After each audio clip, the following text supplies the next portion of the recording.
শীত শেষ, ফুলকপি শেষ হয়ে যাচ্ছে।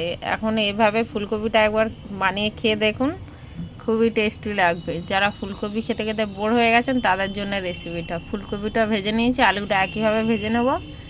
তারপর চিংড়ি মাছ, আলু, নুন দিয়ে একটু হলুদ দিয়ে ভেজে নেব।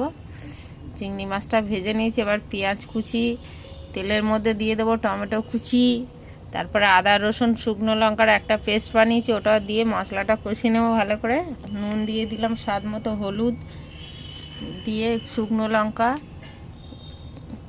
এটা ছিল কাশ্মীরি লঙ্কার গুঁড়ো, সব দিয়ে মশলাটা কষিয়ে নেব। নিয়ে তারপর ফুলকপি দিয়ে আলু দিয়ে জল দিয়ে দেবো।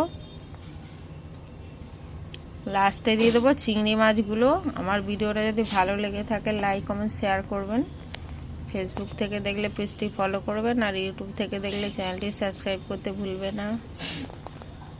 বাই।